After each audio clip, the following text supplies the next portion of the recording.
Try again. It says live here. Yeah, it did. Good afternoon. It's Rebecca Happy here with Brockville News and Events page. And we're here to talk to you today about some of the one specific business owner in the area and a project that he has recently launched over the past few years. And he's getting ready to give us an Oktoberfest event that for sure you want to know all about it. So we're going to have a short conversation today with Phil Audet. Is it Audet or Audet? Audet. I was trying to get that. Audet. Phil Audet. Is it Philippe? Just Phil. Phil's good. Phil. Okay. Thanks for joining us. And I'm really excited for to sort of know more about what you're doing and for people to hear it because it's a really interesting story, sort of like the nerd engineer who's bridging country living and alternative brewing. So? Sure. So tell us, you and your father own the Thousand Islands Farms, and a couple of years ago you decided to start making cider. So you had to build, plant an orchard in order to do so. And then COVID hit, but it didn't stop you. So I know your story a little bit, but maybe you can tell us a little bit how you prepared the land and had to renovate this big farmhouse and all these things to actually start in your, I think you have a long project on the go, but the layers of that project, and then tell us about your cider and we'll hear more about the Oktoberfest celebration. Sure. So my name is Phil, of course. So I'm from Ottawa, actually. Our whole family is from Ottawa. So the reason why we're out here in Mallorytown and have started a business is because my dad basically, loved the area. He had his boat in the Thousand Islands and was looking for some land in the area and found this beautiful property here with lots of acreage. And so he bought it about 10 years ago. And it remained a hunting camp for a number of years. And I'd come visit every once in a while from Ottawa, from the city. Were you a hunter too? I'm not a hunter at all. I'm your regular city boy. I don't like shooting animals or anything like that personally, but my father's that kind of guy. So, I'd come visit and I just see this empty field. There was nothing going on. There was an abandoned barn on the property. And myself just being a creative person, I think I just, I had various different ideas. And I said to my dad, I said, maybe consider potentially, a winery or potentially a brewery. And so at first, my dad thought I was crazy. He sort of laughed at me and said, no way, we're not going to do that. But okay, thank you. So over the years, I started just making homebrew cider. We found an apple tree in the back of the farm, an old tree, just an old, probably 100 years old. And we found the apples. We harvested them. And a Johnny Appleseed tree, maybe. Yeah, maybe. It's actually not even alive anymore, believe it or not. Oh. So it might've been I think that was the last year that we got fruit off of it. Okay. So, we started, pressing the juice and I started fermenting cider just as a hobby for fun. And then my dad sort of took notice of what I was doing and sort of got involved. And I think that's when things changed for him. And he said, oh, this could be an interesting family business. And this hunting camp could be a little bit more than just a hunting camp. So when it was a hunting camp, like did people pitch tents or did they stay there or they just went in the day to, like my mom had a little inn at one point when people would sleep for like hunting season. But how did it work then? Because it was just fields at that point. So I should mention there was a farmhouse, an old farmhouse on site, but that was in really rough shape. So my dad did do some work to it where you could live in it. But that's all we had was just a small farmhouse and then the land. But he set up a bunch of tree stands in the forest. But it was more of a family thing just for my brother and my dad. So, yeah. Okay. And what happened with that farmhouse? It was a really old one. I think you were telling me from the 1800s. Did I get that right? Yeah. So that's right. Yeah. So this property in the late 1800s was for cattle farming. There was an old abandoned barn in addition to the farmhouse on the property.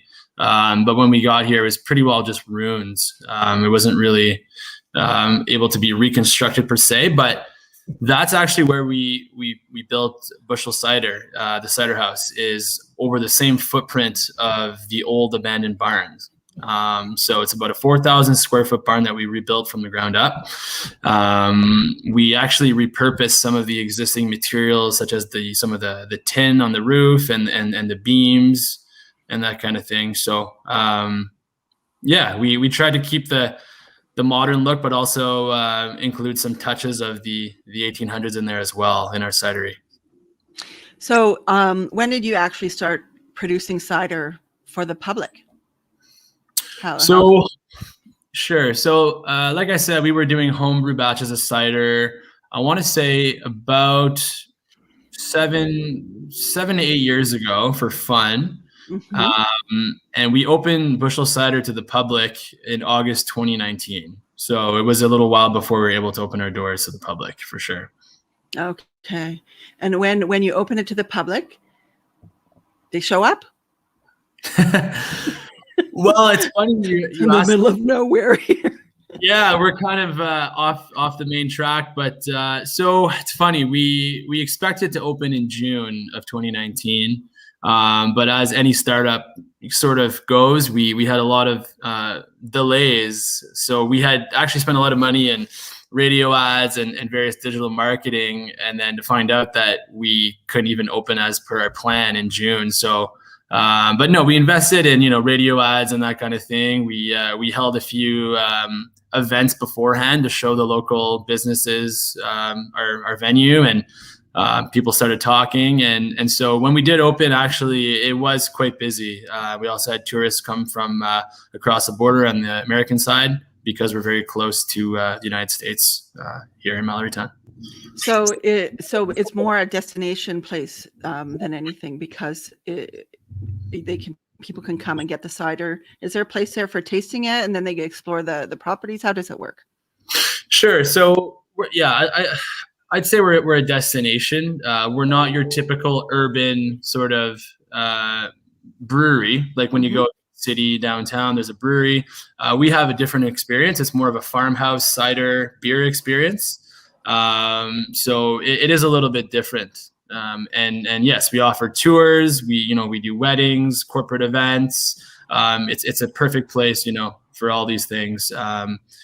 And so, we also offer just recently glamping. So that's stands for glamorous camping.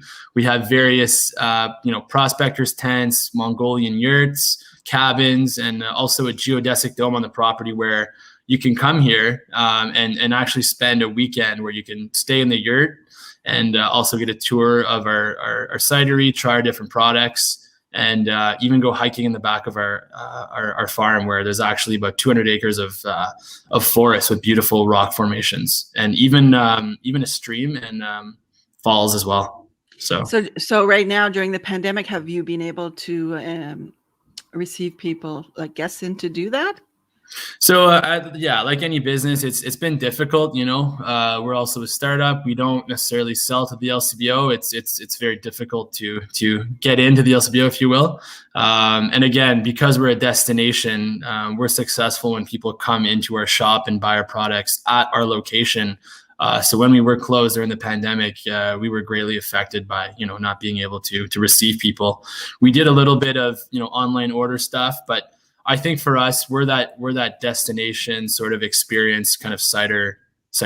We're not like your urban, if you will, your urban cider house. So but have people been staying in your on-site properties, like the geodesic dome? Have they been able to do that this summer or not? Or so the glamping thing is new this year. We just put up all of our tents and yurts and domes. We're currently furnishing them as we speak, and we hope to be offering stays as soon as the end of the month. Oh, okay. So it's a new venture for us. Right.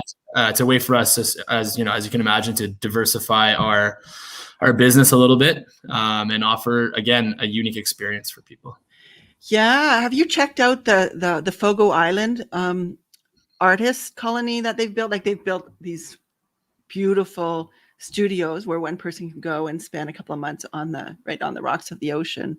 Wow. I bet you artists would like to, stay for a stint and go and paint and live in one of those yurts or. Yeah, I mean, it's at the same time, right? Like a weekend.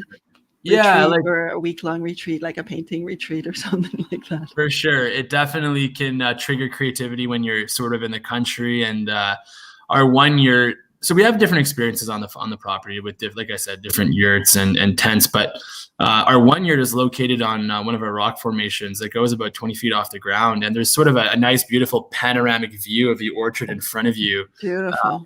And the sun sets right over the orchard, right where the view is from the yurt. And it's just a very sort of unique experience to stay in one of them. So you have an event coming up in 2 weeks. You know, you're trying to get in as many events as you can before sort of maybe we might get shut down or not, but it'll help, you know, people celebrate being out and about and also to like enjoy the fruits of your labors. So do you want to tell us a little bit about the Oktoberfest that you have in the works coming up in 2 weeks? Sure. So, yeah, this is the first time we launch an event like this, but yeah, we have the Thousand Islands Oktoberfest, and it's our first year. And it's going to be a unique sort of beer-inspired event. We'll have tents. We'll have multiple different bands. It's over 2 days, September. Oh, so we can sleep there in our tents? You could, yeah, you could sleep on the property at Oktoberfest. You don't have to drive home. So that's so yeah, we're actually launching quite a few new products between the brewery and the cidery. We have 3 new ciders launching, and we have a new hard seltzer that we're launching as well, and an Oktoberfest beer that we're launching just for this event. We're gonna have wood-fired pizzas as well, German-style Oktoberfest wood-fired pizzas. We'll have pretzels, sausages, like I said, live music, but also something very interesting. We've partnered with Fly Thousand Islands helicopters, and we're going to be offering $50 helicopter rides. So it's about 10 minutes in the air where you can fly around the property and even go over the St. Lawrence for a few minutes for $50. So it's going to be a pretty cool event. It is cool. That sounds exciting. And we have perfect weather for it. We hope so too. So for people to attend this event, like how much does it cost? So actually, this event is free. It's completely free. So you just show up, and it's going to be outside, obviously, where we can, you know, be safe and keep our distance between everybody. And yeah, it's just free. And yeah, and everyone is welcome. Safety precautions you have if people are curious to know. Like there are a lot of people who are open to going out, and still I know a lot of people who are reticent about being found in big crowds.